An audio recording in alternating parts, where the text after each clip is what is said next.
She may not be wearing orange today, but she certainly represents for women across the universe.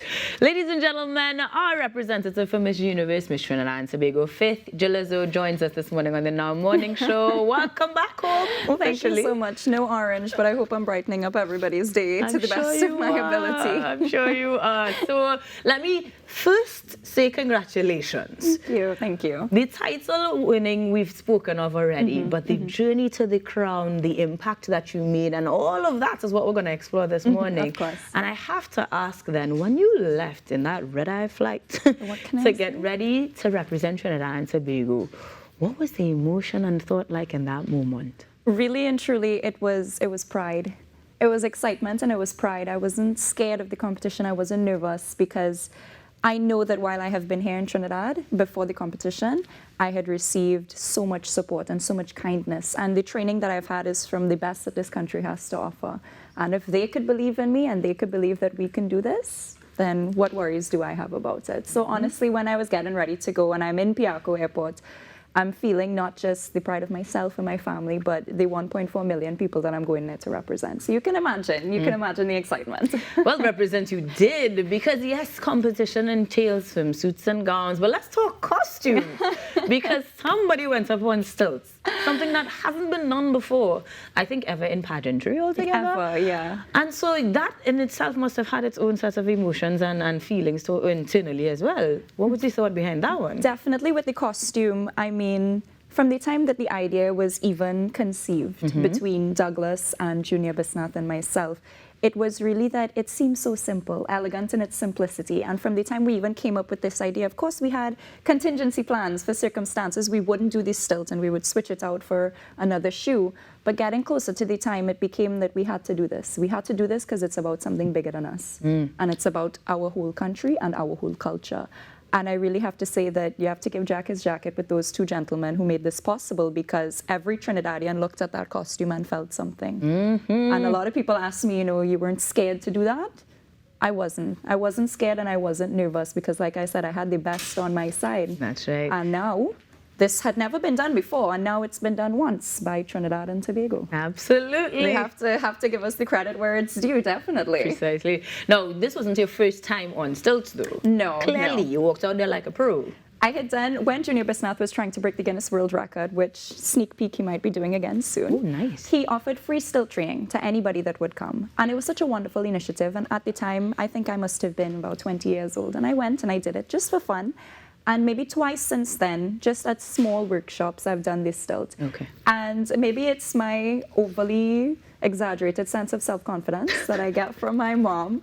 But when Douglas proposed the idea and he said, what about a costume that is on a stilt? I said, of course. It seems so simple. Of course we can do this. And really and truly, there was no turning back from the idea. It really was something that ignited everybody that came across it.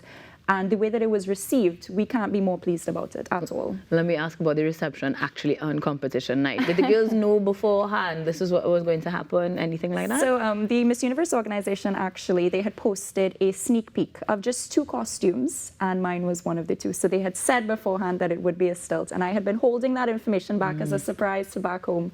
But after they released the sneak peek, we took in front and we released, and everybody in Trinidad knew that we would be doing a stilt. So, of course, the other girls at the competition knew, and they were, I mean, intrigued, to say the least. They were excited to see. And then on the night of the show, I think that something that you don't see in the video that I have on Instagram is the first few seconds when I come out on the stage.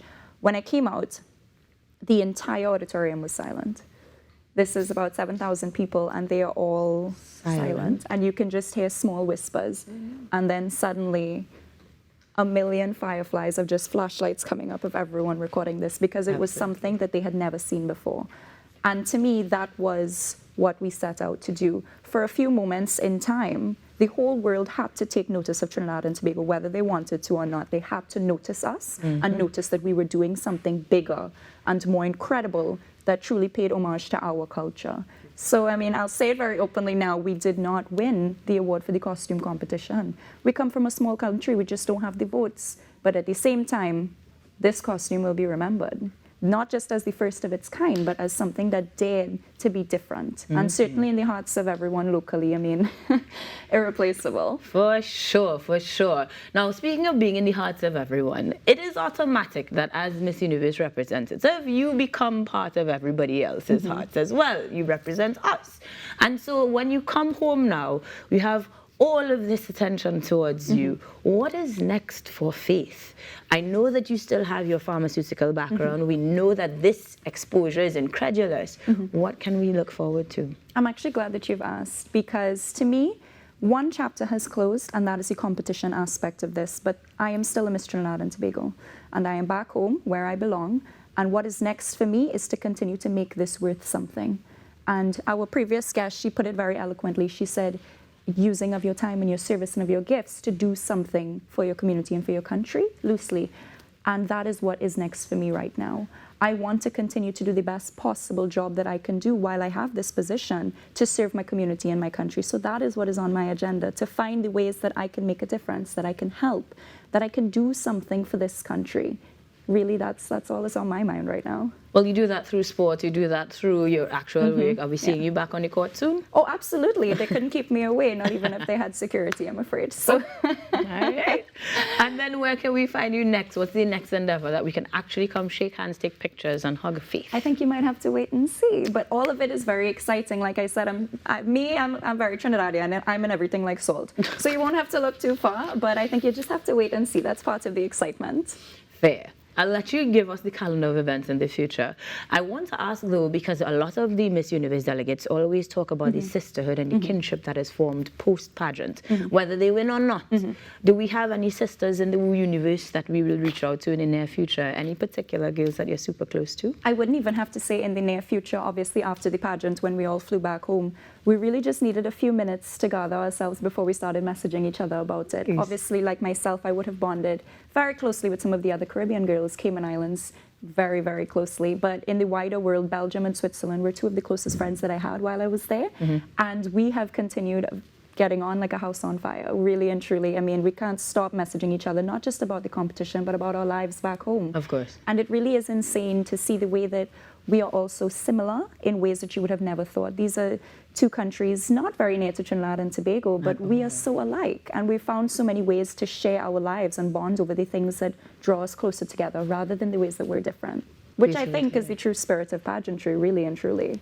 Yeah, you're right. You're definitely right. We have had too many pageant winners and participants talk about exactly that they're able to continue that sort of sisterhood well beyond. And I hope that many other women looking on will feel that same way. The bravery to enter and look forward to whatever comes out of it, whether it be the crown itself or just continued dedication that you continue to display. We absolutely agree.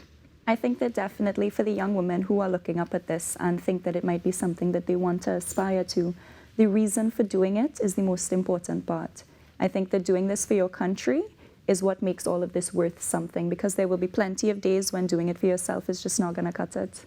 And to come out of this and feel like a winner, which I certainly do, is due in no small part to feeling like I did what I set out to do, which was make my country proud. And that's what I want for the other girls who want to pursue this. Beautiful. Well, thank you very much for joining us. I know your schedule is going to be hectic as we on a mission. We're making sure that we continue to do Trinidad and Tobago proud, and you have our full support, Faith. Thank you so much. Before we go, though, we are in the 16 days of activism. There is a little burnt orange in your suit. I'll give you that. Trying my best. Yeah. Trying my best. Any activities that you're going to partake of individually to make sure that you support that 16 days of activism against gender violence? Just this Saturday, we have a domestic violence walkathon, which I myself will personally be in. Whether or not I'll be on stilts, we will see. But of course, any way that I can contribute to my community, any way that I am invited to be a part of things like this, the answer is always yes. And that's happening in South specifically? No, or it's going to be in Port of Spain. All right, so we'll see you in town, girl. That's right. Thanks again for joining us, Faith. Faith Gillezeau, Miss Universe Trinidad and Tobago, joining us to give us a little bit of an update post-competition, post-costume glory, and continuing to fly the flag of the red, white, and black high. Ladies and gentlemen, it's in our morning show, your Monday edition, giving you some inspiration to keep you going. More after these messages. I say how the oil drum came a sound and they call it the steel pan. Made the bad guns them put down the guns and exchange them for iron. And when we rub